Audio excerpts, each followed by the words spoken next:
हमने बहुत से रंग बिरंगे भोज्य पदार्थ और थोड़ा सा मांना खाए। फिर जब हम एक एक गिलास हाइड्रोमेल का आनंद ले रहे थे, ताओ ने पूछा, आप हाइओभा पर अपने निवास के विषय में क्या सोचते हैं, मिशेल? मैं क्या सोचता हूँ?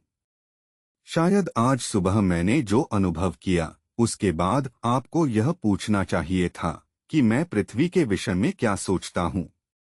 मुझे ऐसा लगा उन 15 मिनटों में जैसे वर्षों गुजर गए हों। कुछ पल जाहिर है कि बहुत भयानक थे, लेकिन बाकी सब रोचक थे। क्या मैं पूछ सकता हूँ कि आप मुझे इस समय की यात्रा पर किस लिए ले गई थीं? एक बहुत अच्छा प्रश्न, मिशेल। मुझे खुशी है कि आपने इसे पूछ लिया। हम आपको दिखाना चाहते थे कि आपकी आधुनिक तथाकथित सभ्यता से पहले पृथ्वी पर सच्ची सभ्यताएं हो चुकी हैं। हमने आपका अपहरण नहीं किया, जैसा कि आप कह सकते हैं, और अरबों किलोमीटर की दूरी पर आपको केवल अपने ग्रह की सुंदरता दिखाने के लिए नहीं लाए हैं। आप यहाँ इसलिए हैं क्योंकि आपकी सभ्यता ने एक गलत मोड़ ले लिया है। पृथ्वी के अधिकतर देश स्वयं को बहुत विकसित मानने का विश्वास करते हैं, जबकि ऐसा नहीं है। बल्कि उनकी सभ्यता सड़ चुकी है, उनके नेताओं और तथाकथित अभिजात वर्ग के कारण। सारा तंत्र विद्रूप हो चुका है।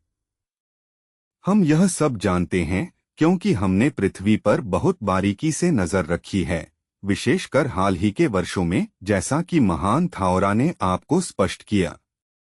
जिस तरह से सब कुछ हो रहा है, हम उसे पढ़ सकते हैं। हम आपके साथ भौतिक या सूक्ष्म रूप से निवास कर सकते हैं। हम केवल आपके ग्रह पर निवास ही नहीं करते, हम आपके कुछ नेताओं के व्यवहार को भी प्रभावित कर सकते हैं, आपके सौभाग्य से। उदाहरण के लिए, हमने जर्मनी को एटम बम का प्रयोग करने वाले पहले देश होने से रोका, क्योंकि अगर दूसरे विश्व युद्ध के समाप्त होने के बाद अगर नाजी लोग जीत जाते, तो बाकी के देशों के लिए खतरा हो जाता। जैसा कि आप समझ सकते हैं, कोई भी सर्वसत्तावादी शक्ति सभ्यता के लिए पछाड़ने वाली होती है। जब करोड़ों लोगों को गैस चैम्बर में इसलिए भेजा जाता है कि वे यहूदी हैं, तो उनके हत्यारे सभ्य होने का गर्व नहीं कर सकते। इससे भी कम क्या जर्मन लोग विश्वास कर सकते थे कि वे चुने गए लोग थे? जिस प्रकार से उन्होंने किया, उससे तो वह किसी नरभक्षी प्रजाति से भी नीचे गिर गए। रूसी लोग जिन्होंने हजारों लोगों को कंसेंट्रेशन कैंपों में काम करने के लिए भेजा और जिन्होंने हजारों को मौत के घाट उतारा, इस आधार पर कि वे उनकी सत्ता के लिए खतरा थे, वे भी उनसे बेहतर नहीं हैं। पृथ्वी पर अनुशासन की भारी जरूरत है, लेकिन अनुशासन का अर्थ तानाशाही नहीं होता। परमात्मा, सृष्टिकर्ता ने स्वयं किसी को बाध्य नहीं किया, मनुष्य हो या पशु, उनकी इच्छा के विरुद्ध कुछ करने के लिए।